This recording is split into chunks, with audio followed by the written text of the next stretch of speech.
اعوذ باللہ من الشیطان الرجیم، بسم اللہ الرحمن الرحیم۔ السلام علیکم۔ انور آس محمد کامران کے والد ناصر صاحب ایک سرکاری محکمے میں درمیانے درجے کے ملازم تھے۔ ان کا اکلوتا بیٹا کامران زیادہ لاڈ پیار کی وجہ سے بہت ضدی ہو گیا تھا۔ میٹرک کا امتحان پاس کرنے کے بعد وہ ضد کر رہا تھا کہ اسے اب کار چاہیے۔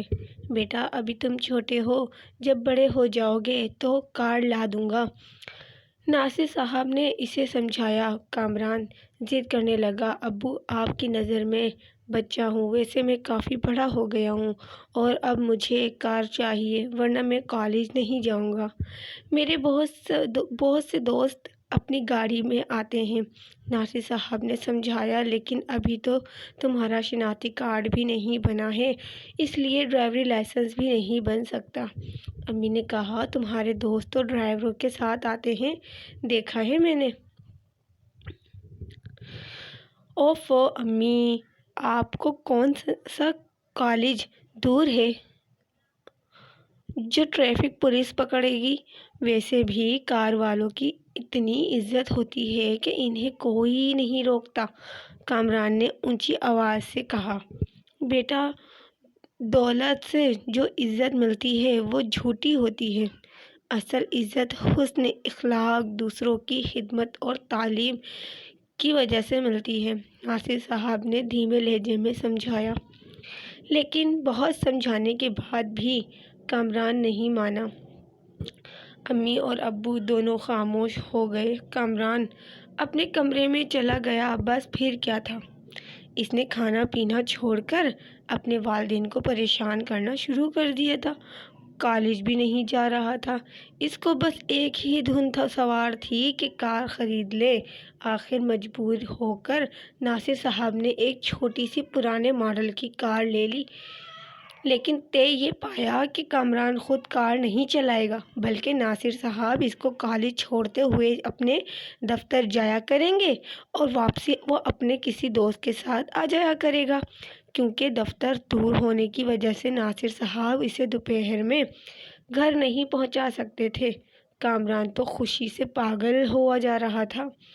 کار آنے کے بعد وہ خود کو بہت ہی عزت والا امیر انسان سمجھ رہا تھا۔ جب گھر سے نکلا تو گردن اونچی کر کے چلتا تھا۔ کچھ دن اسی طرح گزرے، پھر کامران کا دل چاہا کہ وہ خود بھی ڈرائیونگ سیکھے۔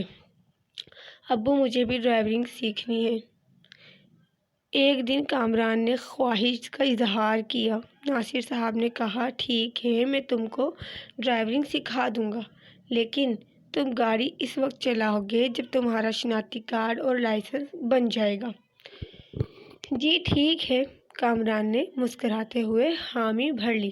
اب کامران نے ڈرائیونگ سیکھنی شروع کر دی۔ ایک دن ناصر صاحب اپنے دوست کے ساتھ ان کی گاڑی میں دفتر چلے گئے تھے اور کار گھر پر ہی تھی۔ کامران کار کی چابی لے کر گھر سے نکل گیا۔ امی نے بہت روکا مگر وہ نہ مانا اور کار اسٹارٹ کرنے چلانے لگا۔ تھوڑی بہت ڈرائیونگ آ گئی تھی مگر ابھی کچھ کسر باقی تھی۔ اناڑیوں کی طرح وہ کار چلاتا ہوا گلی سے باہر نکلا۔ وہ بہت خوش تھا۔ ابھی تھوڑی ہی دور گیا تھا کہ اسے ٹریفک پولیس کا ایک افسر موٹر سائیکل پر آتا دکھائی دیا۔ افسر نے کامران کو گاڑی روکنے کا اشارہ کیا۔ اب تو کامران ڈر گیا۔ بجائے کار روکنے کے اس نے کار کی رفتار مزید بڑھا دی۔ اناڑی ہونے کا نتیجہ یہ ہوا کہ کار بری طرح بے قابو ہو کر نزدیکی درخت سے ٹکرا گئی۔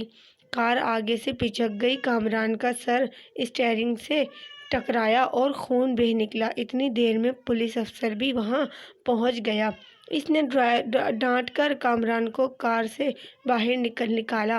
لوگ بھی جمع ہونا شروع ہو گئے۔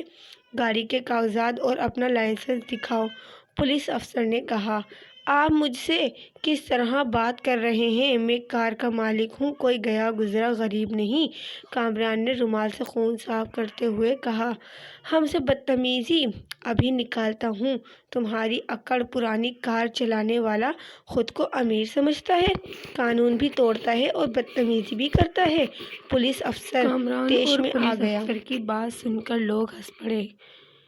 کامران کو اپنی بے عزتی محسوس ہوئی۔ اس کی خوش فہمی دور ہو گئی کہ کار والوں کی عزت ہوتی ہے۔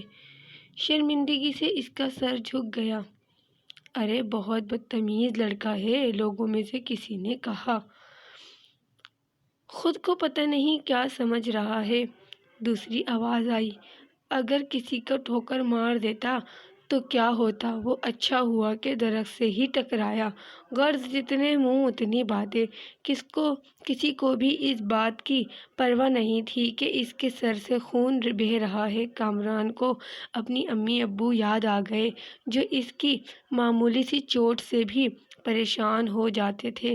اب اسے اپنی غلط سوچ پر افسوس ہوا۔ اتنی دیر میں ناصر صاحب بھی وہاں پہنچ گئے۔ کامران کی امی انہیں فون کر چکی تھیں کہ کامران کار لے کر گھر سے جا چکا ہے۔ وہ پریشانی میں دفتر سے چھٹی لے کر آئے تھے۔ پولیس افسر نے ناصر صاحب کو جرمانہ بینک میں جمع کروانے کو کہا۔ پھر وہ لوگ گھر آ گئے۔ کار ایک مکینک کو دے دی گئی۔ کامران کی امی بہت پریشان ہو گئی تھیں۔ ناصر صاحب غصے میں تھے۔ انہوں نے کامران کو ڈانٹا بھی اور سمجھایا بھی۔ آج کامران کو رونا آ گیا اور اس نے اپنے والدین سے معافی مانگی اور تہیہ کیا کہ اب جیسا والدین کہیں گے ویسا ہی کرے گا۔ اگر آپ ہماری ویڈیو پہ نئے ہیں اور ہماری ویڈیو پہلی مرتبہ دیکھ رہے ہیں تو ہمارے چینل کو سبسکرائب کریں، لائک کریں، ان بیل آئیکن کو پریس کریں تاکہ آنے والی ہر ویڈیو کی نوٹیفیکیشن آپ تک بآسانی پہنچ سکے۔